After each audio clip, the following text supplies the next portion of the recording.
On all these occasions, the ancient Ark of the Testament was borne along in public veneration and most solemn celebrations, amid the strains of music, dancing, sacrifices, the rejoicings of the kings and of the whole people of Israel, as is related in the sacred history of the second and third book of the Kings, and the first and second of Paralipomenon. But our true and mystical Ark, the most holy Mary, although she was the most precious, the most estimable, and worshipful of all the creatures, was not brought to the temple with such solemn show and public ostentation. During the transferring of this mysterious ark, the sacrifice of animals, the royal pomp, and the royal majesty were wanting. She was carried from the house of her father Joachim in the arms of her humble mother Anne, who, though she was not very poor, wished to bear her beloved daughter on her arms in order to present her in the temple without ostentation of riches, alone and unnoticed by the people. The glory and majesty of this procession, according to the wishes of the Most High, was to be divine and invisible. All the sacraments and mysteries of the Most Holy Mary are so exalted and hidden that according to the inscrutable decrees of the Lord, many of them are concealed to this day. He it is that holds in his hands the time and the hour for the revelation of all things, and of each one in particular. Lost in admiration of this wonder, prostrate in the presence of the Most High, and in the praise of his high judgments, I was favored by his Majesty with the following explanation.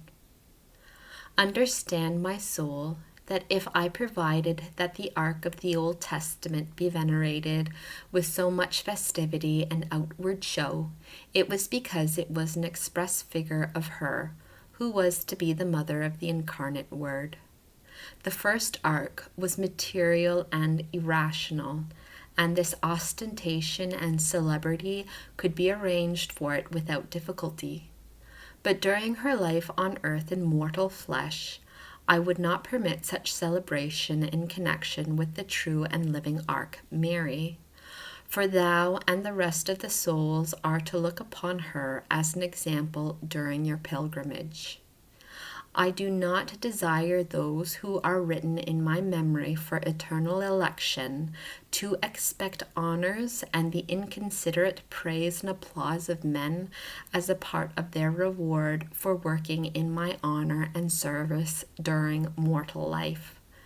Nor must they be put in danger of dividing the love of their God, who justifies them and makes them saints, with those who merely proclaim them as such. The one and only Creator has made them and sustains them, illumines and defends them. Therefore their love and attention must be single and undivided, and it must not be diverted even by a thankful regard for those who honor them as just. The love of God is most sensitive. The human will is most frail and limited. If it is divided, it can only be small and very imperfect in its activity, easily coming to naught. Therefore, I did not wish her, who was to be the example of all holiness, and who was free from all danger of a fall through my protection, to be renowned or specially honored during her life. Nor was she to be brought to the temple amid the outward show of honor.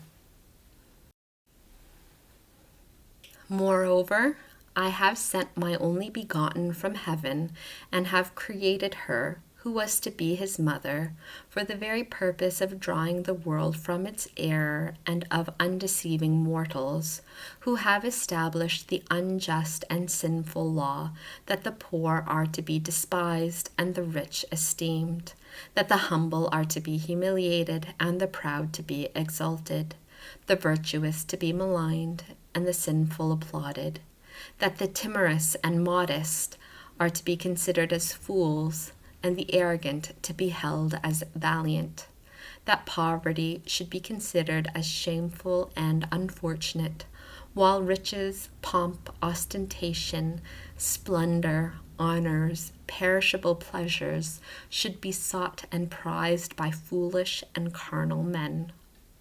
All this the incarnate Word and his mother, in coming among them, were to reprove and condemn as deceitful and false, so that mortals might perceive the terrible danger of loving and entertaining so blindly the deceitful sensible pleasures in which they live.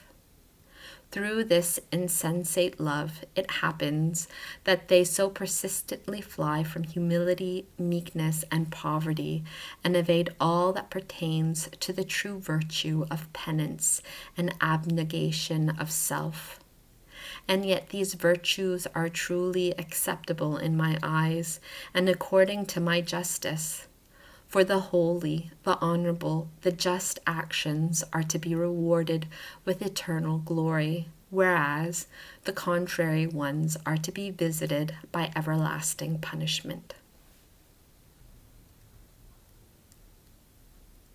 This truth earthly and carnal eyes do not see, nor do they care to attend to the light which teaches them. But thou, soul, observe it and write it in thy heart, taking an example from the incarnate Word and from his mother, and imitating them closely therein. She was holy and, in my estimation, most acceptable to Christ. To her was due all the veneration and worship of men, and even more than they could give.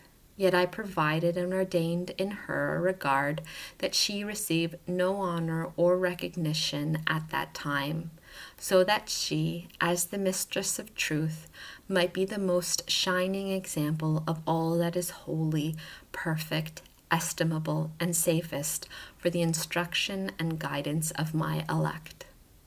She was to be the shining example of humility, of retirement, of contempt and horror for the dreadful vanity of the world, of love for sufferings, tribulations, insults, afflictions, and dishonors inflicted by creatures.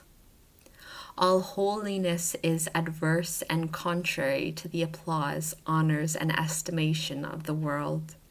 And I decreed that the most pure Mary should not be burdened by them, nor do I desire that my friends should enjoy or be pleased with them. If for my glory it sometimes happens that they become known to the world, it is not because they have desired it or looked for it, but because they, always remaining in the humility and in the sentiment proper to their state, resign themselves to my providence.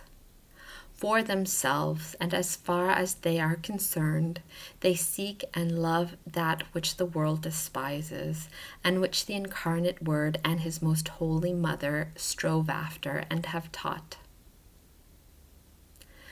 This was the answer which the Lord gave to my wondering inquiry, and thus did he instruct me in regard to what I should seek and strive after.